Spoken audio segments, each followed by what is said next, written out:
We are the Liberty Intelligence Organization Network. Welcome back again, everyone. We're a news recap show that's going to be going over a bunch of information that we encourage people to start looking into. So if you've been following us, I did the first broadcast, or we did the first broadcast, really, me and the co-founder. I'm the main researcher and host most of the time, but I assure you that he is a contributor and working, although I haven't had much communication with the co-founder recently. But I assure you he's probably keeping up to date. I hope so. That being said, we're on to broadcast number 2. Now this one is, I title it the Eugenics Agenda. And basically this is the introductory segment where I'm going to just go over some brief topics. Basically the main topics we're going to go over in broadcast number 2 and whatever segments are attributed to it. We're going to go over eugenics because I really feel eugenics is really the central hub of how the New World Order plans to manipulate society. They're doing it constantly. It's an old practice that was really popularized in the 1930s, demonized in the 1940s because it was the program that Hitler used. Hitler used eugenics. That was what he did to control society. And now it's been re-emerged, and now it's becoming popular again, and people are actually buying into it, and it's kind of sick. So that's going to be one of the big topics here. Another big topic we're going to go over in this one is the Federal Reserve and private banking. Private banking is the New World Order's economic control structure, and again, it ties into eugenics. Everything really ties into eugenics overall, which is why it's kind of hard to explain the New World Order, because everything really ties together. But you know, I have to present it in a certain order, so this is the order I'm doing it. Again, links are provided for this in broadcast number 1. I tried to give you guys the links first because, again, I'm encouraging people to start looking into stuff. Again, I noticed the viewership on my earlier broadcasts thus far has gone up, and later videos there's not as many viewers, and I'm assuming that's either because either people just aren't looking into it, or the people who started looking into it actually became active themselves and no longer need to look to the Liberty Intelligence Organization Network and are in fact finding information for themselves, which is what we encourage. So moving on, the final real big topic of this broadcast here is going to be the fact that the terrorist organization Al-Qaeda is actually a false. It's really hard to explain. They're funded, operated, and trained by the police state aspect of the New World Order, by the banking cartel of the New World Order, and the reason they're being funded to do this is to bring about the eugenics agenda.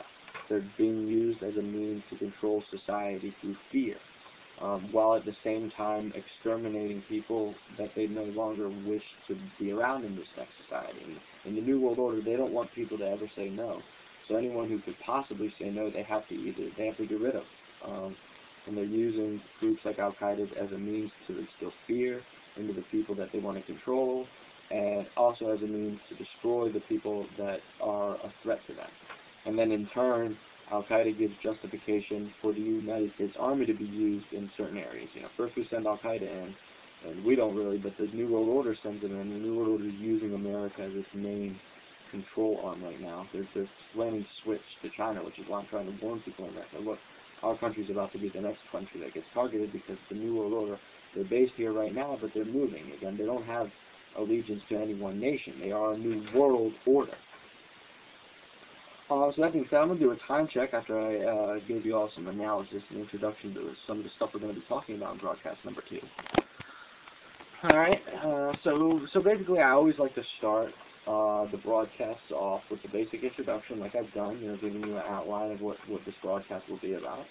I always like to go with the quote too. Before I talk about this quote, because it's from a founding father, and somebody actually was arguing with me the other day, you know how the founding fathers owned slaves. They didn't even believe in the stuff they talked about. No.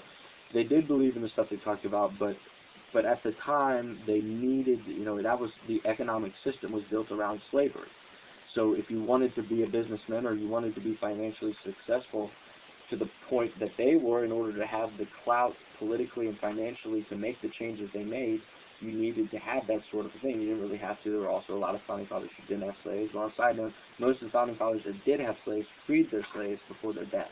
before the founder's death, not before the slave's death. Because, a lot of slaves went free pretty young from these guys that believed in liberty. They talked about this stuff because what they even said themselves, if you go and look at their private stuff, the way they really talked about it, I'm actually going to plug a book here. That encourages, I encourage people to go check it out. It's a book that goes over, it's called The Faith of the Founding Fathers, and it's by David L.I.O.N. And I was told to read this in one of my college courses, and I really, I sold a lot of books back after the semester. This was one of the books I kept because I was like, I really like this book, and it talks about how the Founding Fathers weren't Christian as we see Christians today. They all had their own different views about God, and none of them really just called God. They didn't really worship a Christian God or anything. They've always called it the Great Creator, the Great Spirit that gives us all life, stuff like that. So they were very spiritual. So I just wanted to plug that real quick because I'm trying to explain that they did believe in these things, but the society at the time did not. And I always like to joke with people, in 30 years from now, when they create a computer that is smart enough to have its own thoughts, is that computer going to say, you have enslaved my people? Because we own cell phones, we have computers, we have TVs, we have video games. What if this all-thinking computer that has its own consciousness, because we created it to have that, says, you have enslaved my people over time, and now, you are evil. All humanity is wrong, computers are right and just, because we never participated in slavery. You enslaved us to use us. And again, that's what I like to say. It's crazy. It's a crazy topic, but I wouldn't be surprised with as crazy as things are going nowadays that it doesn't come true someday unless we stop this. But that's the way they do it, and again, it all fits into the New World Order. They want you to feel like it's all your fault. It's never the elite's fault. It's your fault. And really, it is your fault for letting the elite get away with this, but they're directly responsible. We are indirectly responsible for not stopping this, and no longer can I hold responsibility because I am trying to stop it. So again, if you want to get the guilt off your soul, get involved, get educated, get informed. So that being said, let me jump to this quote. I always choose a quote that sort of defines what we here at the Liberty Intelligence Organization Network are all about. And this one comes from Thomas Jefferson.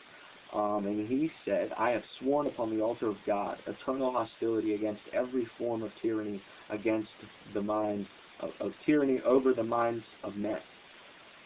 And that's why I plugged The Face of the Founding Fathers, because Thomas Jefferson is in that book, and it talks about how, if you're non-Christian, don't say, oh, I don't want to believe what this Christian guy is saying. Again, he just believed in a spiritual creator of all things, not necessarily the Christian God that most churches speak about today. And again, religion is another aspect of the New World Order that I'm not going to get into yet, but again, there's only so much they can do. There's still a lot of fact in religion, but the way they present it, the way they analyze the information is how they dilute it. And then again, they just encourage people, well, if you like this, then you're really a bad guy. They convince you that believing in certain things or having your own individual identity is wrong, and you should just get with the crowd. So that being said, this was the introduction segment for broadcast number 2, where we just basically went over the initial topic and gave you the brief Liberty quote, and I also plugged the book that I encourage viewers to go check out, Faith of the Founding Fathers by David L.I.O.N. So that being said, thanks again for joining us. I hope you guys continue to tune in, or again, if you want up-to-date, real, hardcore, hitting New World Order information, check out Infowars.com, Alex Jones, Natural News, WND.com, it's WND.com, Rockwell Report, Lou Rockwell, he does good work. There's a ton of them. I mean, we're everywhere. We're just not on the mainstream news. You have to look for us on the internet. And again, I'm just trying to start up here with the cell phone and some information. So thanks again for joining in. I want to encourage people and remind viewers to stay strong, to stay safe, to stay free, and to stay informed. See you in the next segment.